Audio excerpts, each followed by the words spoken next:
नमस्कार दोस्तों, मैं विक्रम सिंह स्वागत करता हूं आपका अपने YouTube channel GK with Vikram Singh Chauhan पर। दोस्तों, आधुनिक भारत का इतिहास ये सीरीज हम लेकर के चल रहे हैं और प्रारंभ से हमने इस सीरीज को जारी रखा है। इसमें हमने इससे पहले हमारी 5 क्लास हो चुकी है आधुनिक भारत के इतिहास को लेकर के।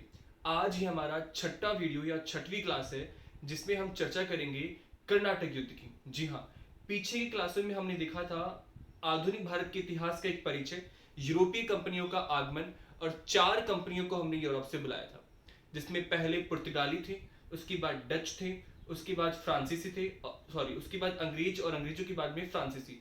अंग्रेजों और फ्रांसीसियों के बीच में एक कंपनी और आती है जिसका नाम डेनिश। तो क्रम आपको अच्छे से लिखा हुआ है, क्रम आपको अच्छे से याद होना चाहिए कि चारों कंपनियां किस तरह। तो जब फ्रांसीसी भारत में आ जाते हैं और अंग्रेज भारत में पहले से मौजूद हैं, पुर्तगालियों और डचों की शक्ति का पतन हो चुका होता है और फ्रांसीसी और अंग्रेज दोनों ही बराबर की शक्ति रखते हैं। जिस तरह से फ्रांस और इंग्लैंड, फ्रांस और अंग्रेज दोनों के मध्य यूरोप में भी संघर्ष चल रहा था, दोनों ही प्रभावशाली देश थे। तो यूरोप में भी दोनों के मध्य संघर्ष है, तो भारत में भी अपने व्यापार को लेकर के दोनों के मध्य संघर्ष होता है। अंग्रेजों ने चाहा कि भारत में हमारा व्यापार स्थायी या एकाधिकार हो जाए, और फ्रांसीसी भी यही चाहेंगे कि हमारा व्यापार पर स्थायी हो और एकाधिकार हो। इसी को लेकर के दोनों के मध्य भारत में संघर्ष होते हैं, जिन्हें कर्नाटक युद्ध के नाम से जाना जाता है। जी हाँ, जिन्हें कर्नाटक युद्ध के नाम से जाना जाता है। ये संघर्ष यूरोप में भी दोनों के मध्य हुए, लेकिन भारत में इनको कर्नाटक संघर्ष का, जब यूरोप में ये लड़ रहे थे तो ऑब्वियसली सीधी सी बात है, जब यूरोप में बड़े फ्रांस और इंग्लैंड दोनों लड़ रहे हैं तो उनके सैनिक या उनकी जो कंपनियां हैं जो भारत के अंदर स्थित है उनके मध्य भी संघर्ष होगा। तो इस तरह से भारत में 3 कर्नाटक युद्ध होते हैं, जिनको प्रथम, द्वितीय, तृतीय कहा गया।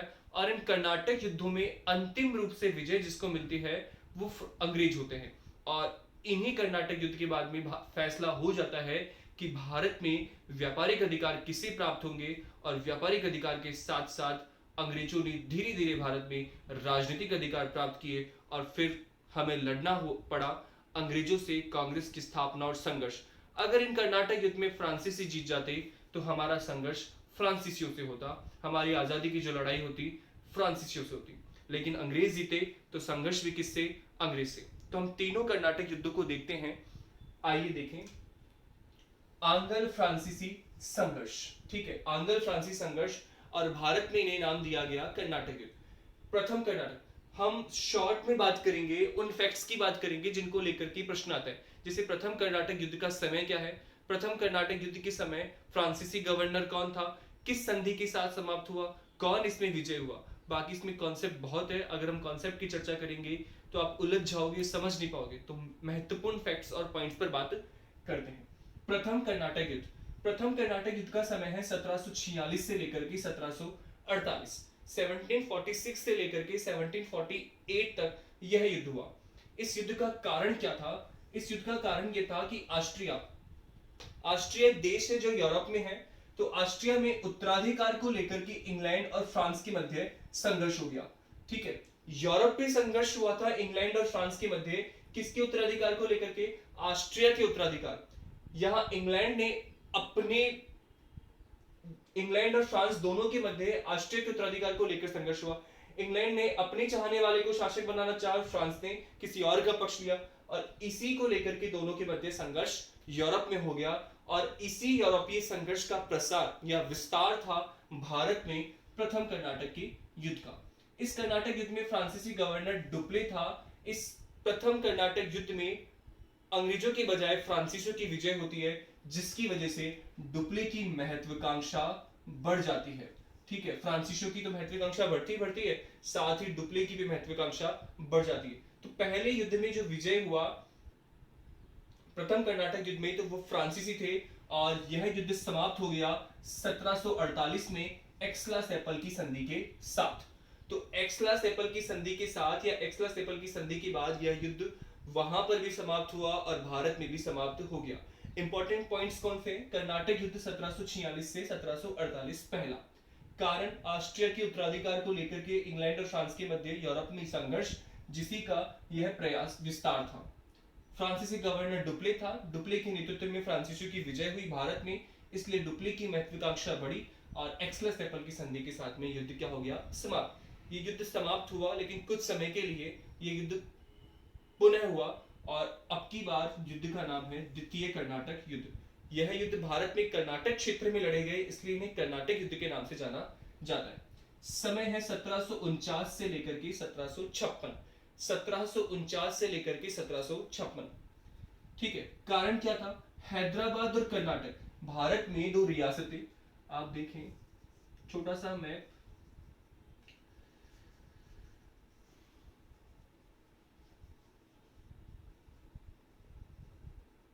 ठीक है, ये दक्षिण भारत का हिस्सा है। ये वाला क्षेत्र है जो हैदराबाद का है, और ये क्षेत्र है जो कर्नाटक का क्षेत्र है। यह मराठों का क्षेत्र है, यहाँ मुगल सत्ता है। अभी हम ये बंगाल का क्षेत्र है। अभी हमारी जो संघर्ष बात है हैदराबाद की, और नेक्स्ट बात है कर्नाटक। तो हैदराबाद और कर्नाटक दोनों के आंतरिक मामलों में हस्तक्षेप किया फ्रांसीसियों अंग्रेजों ने, जिसकी वजह से यह युद्ध हुआ।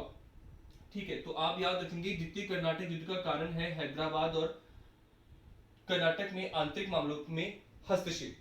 हैदराबाद की बात करें, ठीक है, हैदराबाद का जो नवाब था चिंगिस खां था। ठीक है, चिंगिस खां की मृत्यु के बाद में उस मुजफ्फर जंग और नासिर जंग, उसके पुत्र और पौत्र में संघर्ष हुआ। तो मुजफ्फर जंग का साथ दिया फ्रांसीसियों ने, और नासिर जंग को सपोर्ट किया किसने? अंग्रेजों ने। उसी प्रकार से कर्नाटक में चंदा साहिब और अनवरुद्दीन दोनों के मध्य कर्नाटक की सत्ता प्राप्त करने के लिए संघर्ष हुआ। अनवरुद्दीन का साथ दिया अंग्रेजों ने और चंदा साहिब का साथ दिया फ्रांसीसियों ने। तो अंग्रेजों ने और फ्रांसीसियों ने भारत पर अपने व्यापारिक अधिकार प्राप्त करने के लिए राजनीतिक स्तर पर लड़ाई को जारी रखा, और आपस में ही इन्हें लड़ाना प्रारंभ कर दिया। तो अब अगर इन्हें नवाब बनना है या शासक बनना है, मुजफ्फर जंग, चंदा साहिब, नासिर जंग, अनवरुद्दीन को, तो इन्हें अन्य किसी की सहायता लेनी पड़ेगी। जब मुजफ्फर जंग और चंदा साहिब ने फ्रांसीसियों को सपोर्ट प्राप्त किया, तो नासिर जंग और अनवरुद्दीन ने भी अंग्रेजों का सपोर्ट प्राप्त कर लिया। तो राजा तो आपस में लड़ेंगे, ये लोग तो आपस में लड़ेंगे, साथ साथ अंग्रेज और फ्रांसीसी भी लड़ेंगे। तो दोनों द्वितीय कर्नाटक युद्ध का जो कारण रहेगा वो यही रहेगा कि हैदराबाद में कर्नाटक के आंतरिक मामलों में हस्तक्षेप। दोनों ने अपने अपने चुन लिए कि मुजफ्फर जंग और चंदा साहिब का साथ फ्रांसीसियों ने दिया, नासिर जंग और अनवरुद्दीन का साथ अंग्रेजों ने दिया, और दोनों के मध्य संघर्ष हुआ। इस संघर्ष में जो गवर्नर था फ्रांसीसी, वह डुप्ले और गोडेहू था। पहले डुप्ले की बात कौन बना? गोडेहू बना। किंतु इस युद्ध में रॉबर्ट क्लाइव जो अंग्रेज गवर्नर थे, उन्होंने फ्रांसीसियों को पराजित कर दिया, और पांडिचेरी के साथ संधि के साथ ही युद्ध क्या हो गया? समाप्त हो गया। पांडिचेरी की संधि के साथ युद्ध समाप्त। यहाँ एक्सला-सेपल की संधि, यहाँ पांडिचेरी की संधि 1756। रॉबर्ट क्लाइव ने गोडेहू को पराजित करके या फ्रांसीसियों को पराजित करके इस युद्ध को क्या कर दिया? समाप्त। कुछ संधि बंदी हो गई, कुछ प्रस्ताव हुए, उनके क्षेत्र उनको लौटा दिए गए, वो बाकी बात बाद में। अभी सिर्फ इतना कि कर्नाटक युद्ध 3, प्रथम, द्वितीय और तृतीय। पहले में विजय फ्रांसीसी और द्वितीय में विजय कौन हो गए? अंग्रेज। ठीक है, नेक्स्ट कर्नाटक युद्ध।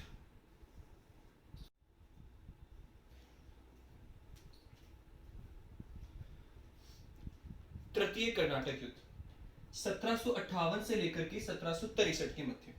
यह युद्ध विस्तार था कनाडा को प्राप्त करने के लिए। अंग्रेजों और फ्रांसीसियों के मध्य हुआ संघर्ष। कनाडा को प्राप्त करने के लिए दोनों के मध्य वहां पर युद्ध होते हैं। अंग्रेज चाह रहे थे कि कनाडा, अमेरिका के साथ साथ कनाडा पर भी हमारा अधिकार हो जाए, और फ्रांसीसी चाह रहे थे कि कनाडा पर हमारा अधिकार बना रहे। तो जब दोनों ही देश वहां पर युद्ध करते हैं, तो भारत में भी कंपनियों के द्वारा, उनके गवर्नरों के द्वारा या उनकी सेनाओं के द्वारा भारत में भी युद्ध होता है, जिसे ही तृतीय कर्नाटक युद्ध कहा गया। कर्नाटक युद्ध 1758 से लेकर के 1763 के मध्य चलेगा, किंतु सप्तवर्षीय युद्ध जो 7 वर्षों का युद्ध है, वो 1756 से लेकर के 1763 के मध्य। भारत में इस युद्ध की शुरुआत 1758 में हो गई, और इस लंबे संघर्ष में जो महत्वपूर्ण लड़ाई थी, वो लड़ाई थी वांडीवाश का युद्ध। जी हाँ, वांडीवाश का युद्ध 22 जनवरी 1760 वांडीवाश का युद्ध होता है अंग्रेज और फ्रांसीसियों के मध्य। इसमें जो अंग्रेज गवर्नर है,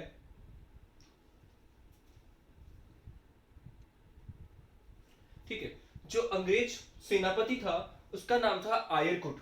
ठीक है, यानी अंग्रेज सेना का नेतृत्व आयरकुट ने किया वांडीवास के युद्ध में। और फ्रांसीसी सेना का नेतृत्व लाली और बुस्सी ने किया था। फ्रांसीसी सेना का नेतृत्व लाली और बुस्सी ने किया। प्रारंभिक नेतृत्व लाली, जब लाली पराजित हो गया तो बुस्सी आया, किंतु वांडे मार्च के युद्ध में पूर्ण रूप से पराजित कर दिया गया फ्रांसीसियों को और अंग्रेजों के पक्ष में युद्ध रहा और तृतीय कर्नाटक युद्ध भी अंग्रेज जीत जाते हैं। ठीक है, तृतीय कर्नाटक युद्ध में अंग्रेज विजय रहे। 1761 में पांडिचेरी पर अंग्रेजों ने क्या कर लिया, अधिकार कर लिया, किंतु बाद में पांडिचेरी अंग्रेजों को लौटा दिया जाता है संधि के साथ ही। और जो संधि के साथ ये युद्ध समाप्त हुआ उस संधि का नाम था 1763 में पेरिस की संधि। जब सप्तवर्षीय युद्ध समाप्त हुआ तो इस युद्ध को भी समाप्त हुआ मान लिया गया। पेरिस की संधि के साथ युद्ध क्या हो गया, समाप्त। और इस संधि के साथ फ्रांसीसियों को यह प्रावधान कर दिया गया कि भारत में वह केवल और केवल व्यापारिक अधिकार ही उनको प्राप्त रहेंगे, इसके अलावा किसी भी प्रकार की राजनीतिक अधिकार वो नहीं ले सकते, राजाओं के दरबार में नहीं रह सकते या उनसे कोई सहायता प्राप्त नहीं कर सकते। उनको सिर्फ व्यापारिक अधिकार तक ही उनको क्या कर दिया गया, सीमित कर दिया गया, जिससे भविष्य में अंग्रेजों और फ्रांसीसियों के मध्य संघर्ष ना हो। तो पेरिस की संधि के साथ ये युद्ध या अंग्रेजों और फ्रांसीसियों के मध्य चला आ रहा लंबा संघर्ष पूर्ण रूप से क्या हो गया, समाप्त हो गया और अंग्रेज भारत में विजयी रहते हैं। और अब भारत अंग्रेज में व्यापारिक अधिकार प्राप्त कर लेते हैं।